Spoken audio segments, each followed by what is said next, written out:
The father in the relationship, for whatever reason, decided to have an affair, which is always not a great idea. So don't try that at home. Yeah, I wouldn't recommend it. In every day, 3 women die from their partners. Yeah. You do know that It'd be really stupid. it'd be really stupid of you to agree to a lie detector, because I'm going to know exactly what you've done, or I'm going to know if you're lying or not. Yeah, I believe in the death sentence because I feel like people that do that sort of crime deserve a lifetime of misery, because it is definitely. because really, in my eyes, the death sentence is an easy way out. Do you think it's all 100% legit?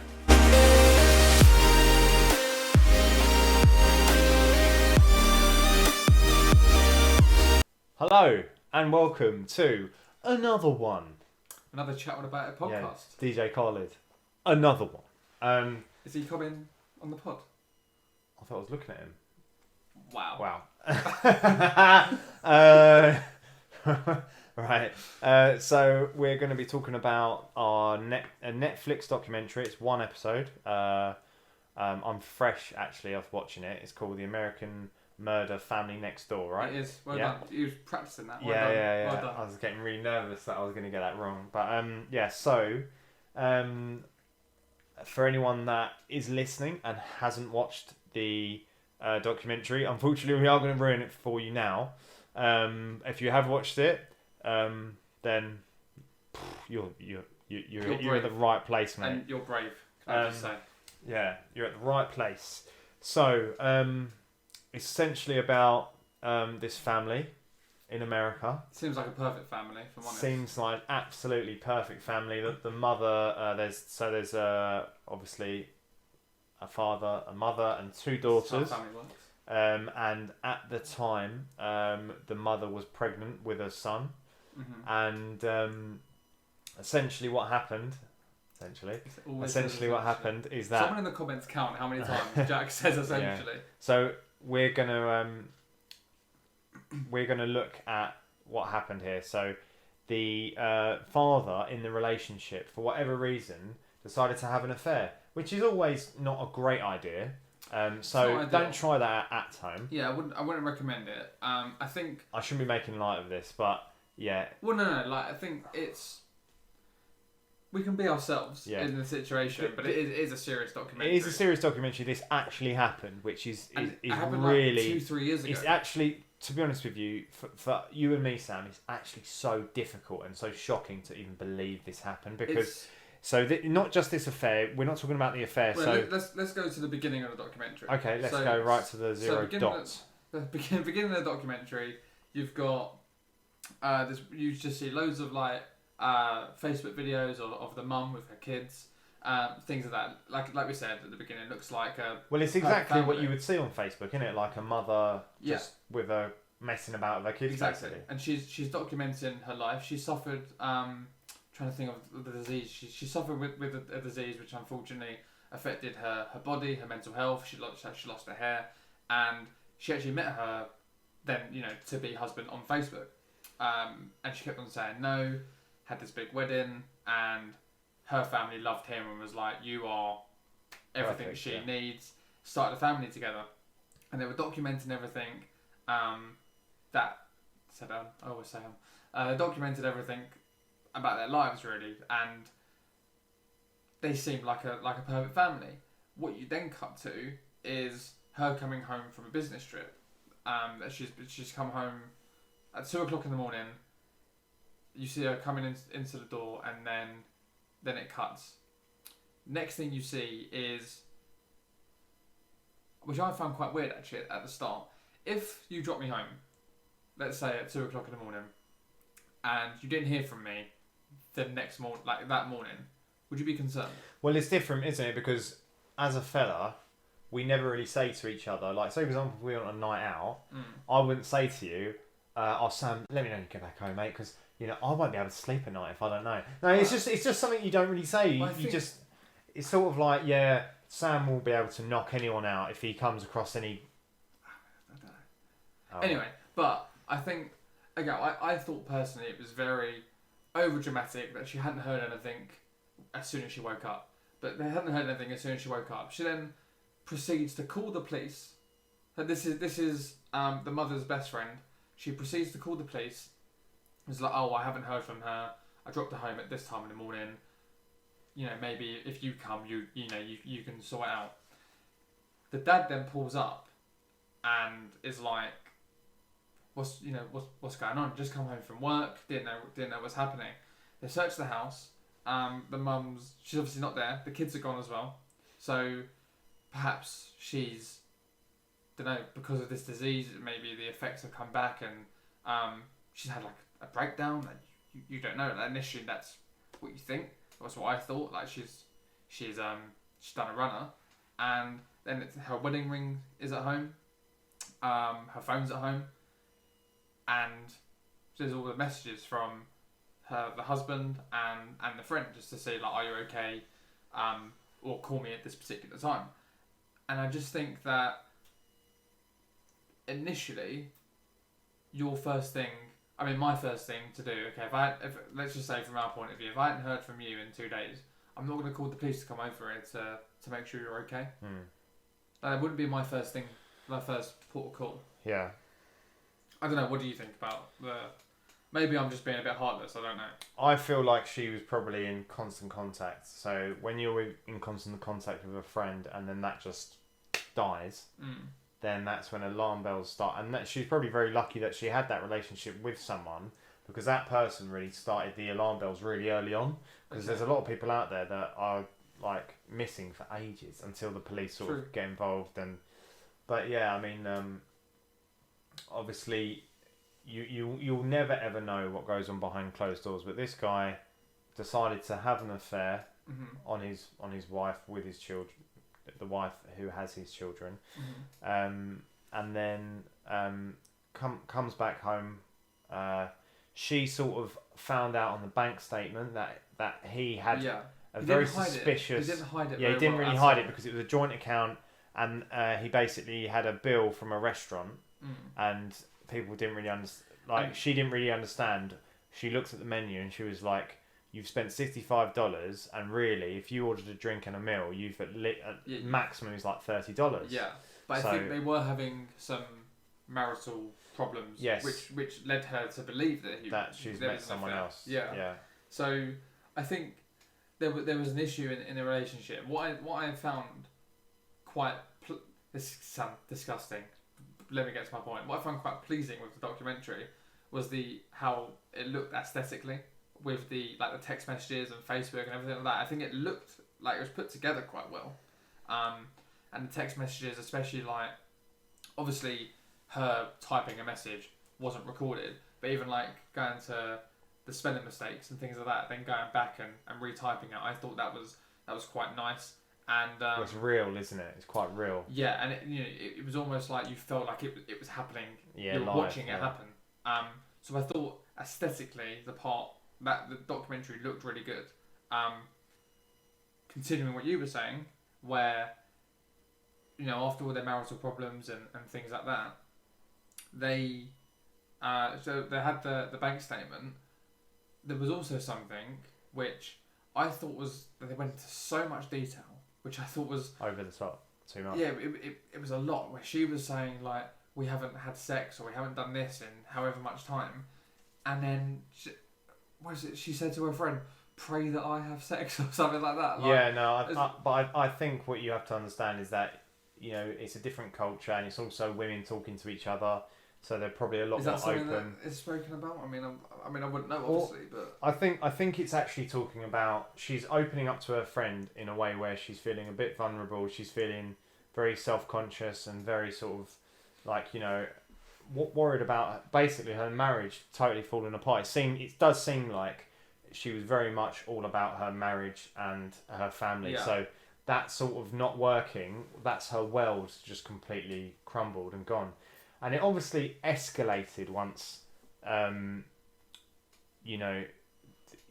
think it escalated and it peaked the morning where he decided to go to the most fatal mistake, the most disgusting thing, and and basically strangled her to death. Yeah, and it's awful. and he said it's actually chilling to hear that he said he couldn't let go. He just couldn't. He basically squeezed It's the like life he out was of like her. looking into Yeah. her eyes and just been like, And- I can't stop. And it's so shocking to think that, you know, he's fully aware that she's got no chance. She's got absolutely no chance of defending herself. He knows he's got that control and he can do it, Well, 'cause but he's done it. And He'd been like, you can't say like, obviously, you would kind of begin to think what someone who's going to do something as horrible as this is, you know, the thought process before, you know, during anything like that. But he'd gone through quite a transition. It was a larger. He actually looked very much, from the photos that you see in this documentary, he looks very much actually in another relationship. You see these photos of him and this other woman, and it seems like, wow, you are literally living another life. Yeah. And it seems like he just got for whatever reason, he got bored of his old life, and so what he did, he killed the mum, and then the daughters come in the room. The thing with the daughters, honestly, it was chilling. To hear. The daughters come in the room. I just don't understand why he allows the daughters to see the mum, then he throws the daughters in the back of his truck. He throws the dead body of the mother, like beneath them. Yeah, they're beneath sitting basically them. on top of their dead mum. Like, it's awful. They're driving for an hour to this, whatever it was, like an. What must have been going through his head? Like obviously you can't turn back time to be like, well, I'm just. But why? Wouldn't do that again. Yeah, and then he drives to this location where there's like an oil tank, isn't it? I think it was his previous workplace. Workplace, yeah. So where they store this two big oil tanks, and yeah, it's disgusting. It is disgusting. I mean, I'm not going to go into detail because I struggle even thinking about it. But he puts a blanket over each one of their heads separately and kills them. And obviously, I mean, that is disgraceful. I think one was 2 or no, one was 3 and one was 4. Sorry. So like defenseless. Like, and obviously at that age, if your dad's gonna do something, you know, you're not. First of all, you're not going to be able to fight them at all, and you wouldn't know what to think. Yeah. And it's just disgraceful to think that he had done this. The eldest child, his 4-year-old, begged for her life. She was like, "Dad, please don't do this," which is awful to think.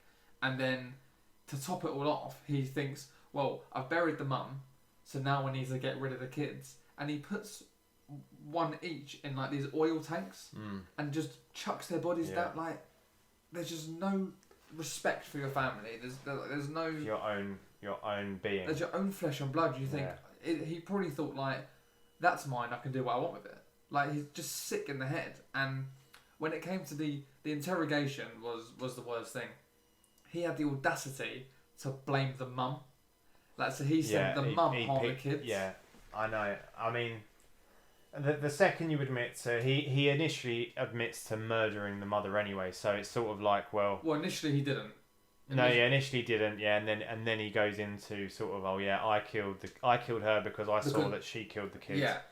And you know, he's obviously ashamed, and that seemed very odd, because he did seem ashamed of what happened, and that you do actually see a human side to him in that respect. But at the end of the documentary, they had interesting facts about every day 3 women die from their partners. Yeah. And you know, I mean, Sam, how do we change this in the world? How do we fix this? Do we encourage men to talk? Do we encourage men to you know, that there is obviously other ways to sort things out in your life than finishing.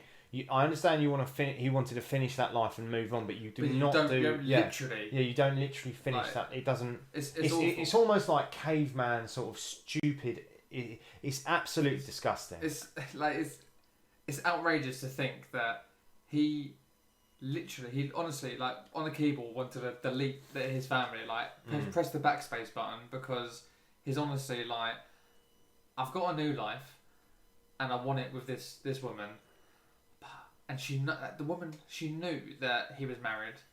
He apparently told her that, oh, the divorce is nearly final, which again, like, he's obviously like sick in the head. Yeah. And she knew that he had kids. He obviously he didn't understand. Obviously, didn't cherish the family that he had. Not everyone can have kids. Not, and he was lucky enough. And also obviously They were told that they couldn't have kids as well. Yeah, exactly. And there's also the sense of, you have to remember, as you said at the beginning, his wife was pregnant, so he killed their unborn child. Yeah. Like they'd named him and everything. Like, it's disgusting. Like, and it isn't on at all. Something I think that he was very stupid to do, and I don't know how you would even got out of that situation. He said, with full confidence, I'll do a lie detector. Happily do a lie detector, knowing full well he'd done it. And then the woman, like, I give credit to the woman that did it, because she said, you do know that it'd be really stupid. It'd be really stupid of you to agree to do a lie detector, because I'm going to know exactly what you've done, or I'm going to know if you're lying or not. Yeah. And he was like, what is actually your opinion though on a lie detector test? Like, because in my opinion, when I was watching that, and I know this sounds bad, but at the time I was thinking, I don't actually think it is, because a lot of the police, they will, because statistically, if the wife's disappeared or died, statistically it is most likely the partner. Yeah, of course. So I understand why the police straight away go, right, come in here, we're going to question you, we're going to scrutinise you, we're going to really push you to the wall and really, test you.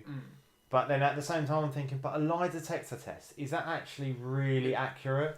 Because he looks so nervous and wouldn't that be everyone though, even if you were innocent?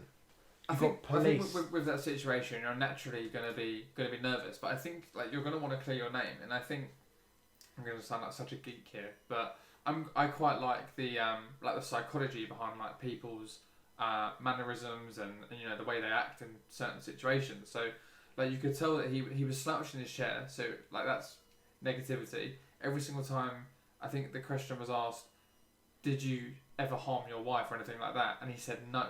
His voice got a bit higher, and that's like a sign that you're lying. Yeah. And also his eyebrows raised, which is, I think, the biggest giveaway for anyone that's lying. Yeah. So it's the sort of thing where those were all like telling signs, and that the woman in the room, the second he sat down, and she even said, as we said before, you're very stupid if you know, like, agreeing to do this.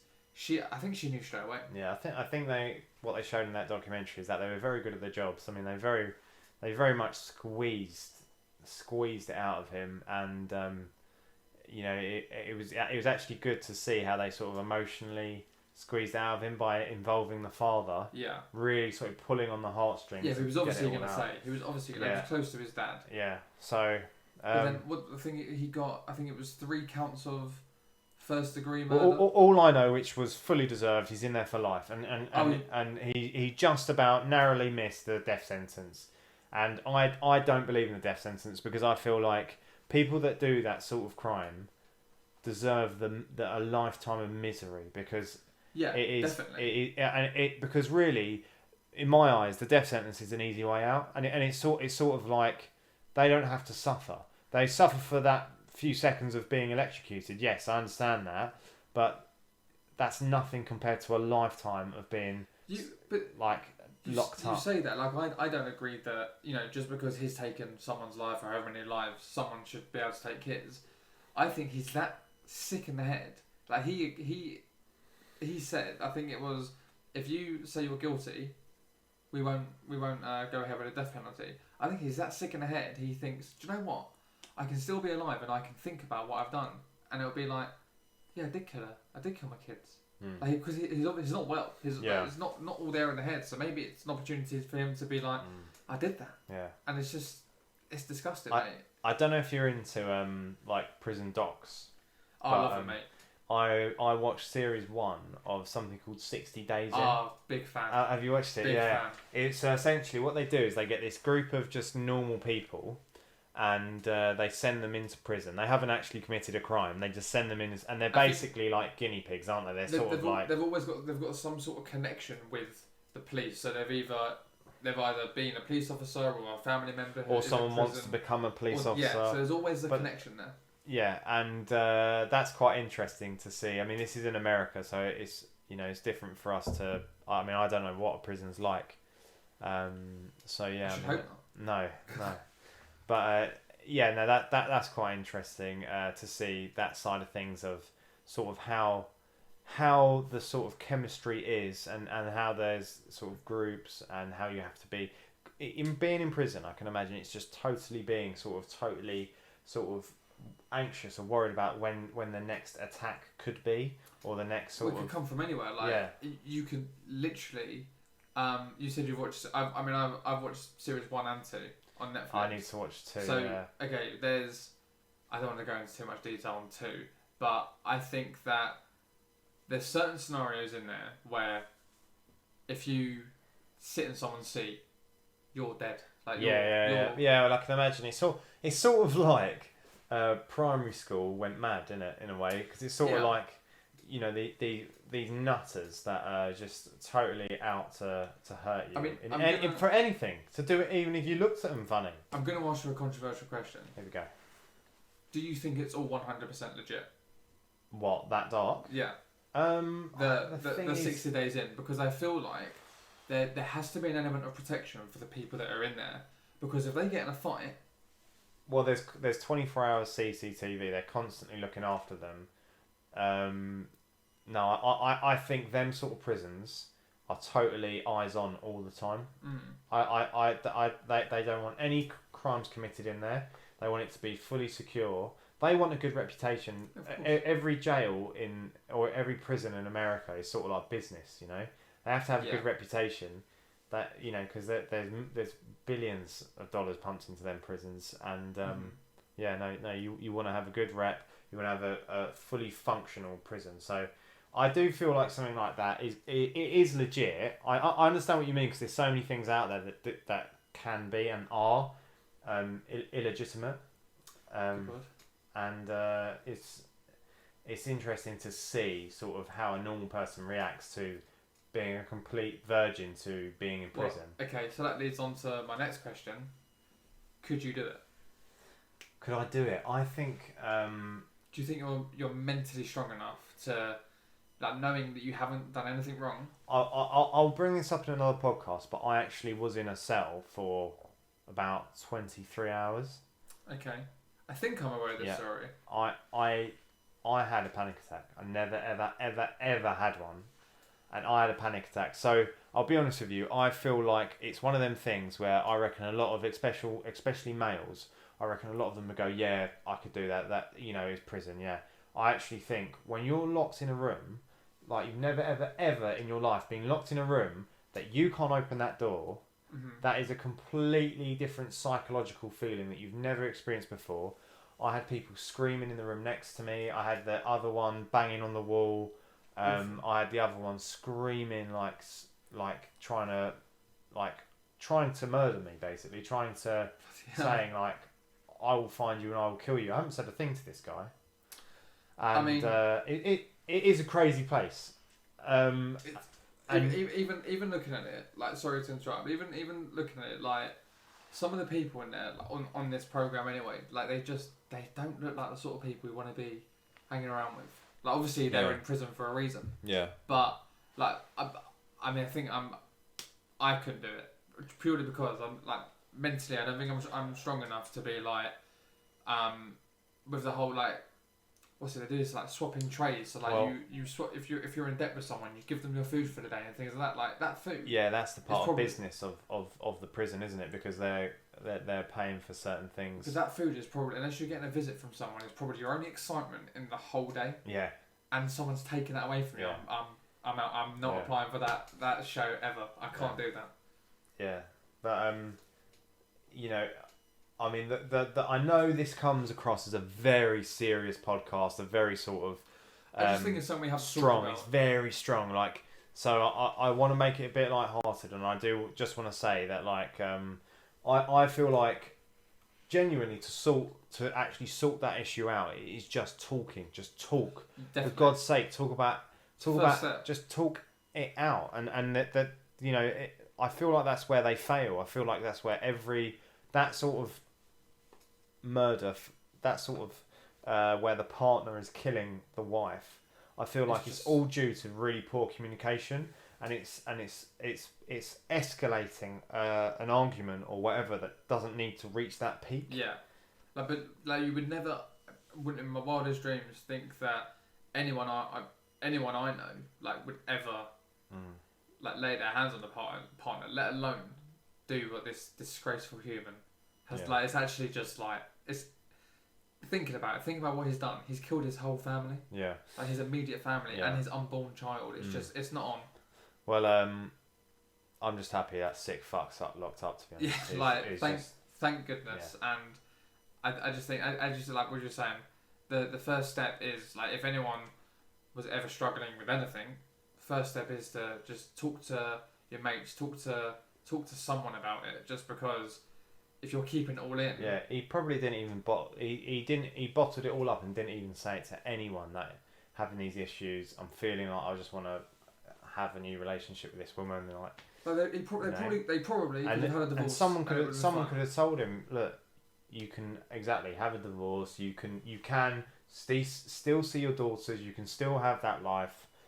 He's just taking it to an extreme. Yeah, it's just outrageous. So well, I hope you enjoyed this episode, guys. Yeah, and let us know your thoughts on the documentary in the comments. Hopefully, we didn't ruin it for you.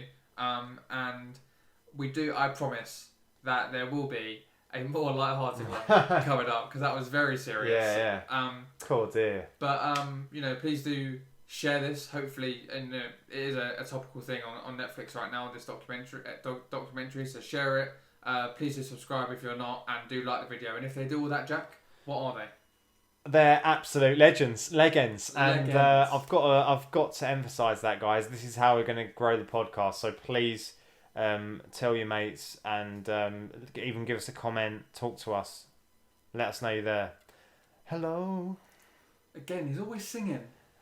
Just stop it. I'm going to finish. Be lucky. And we'll see you when you're older.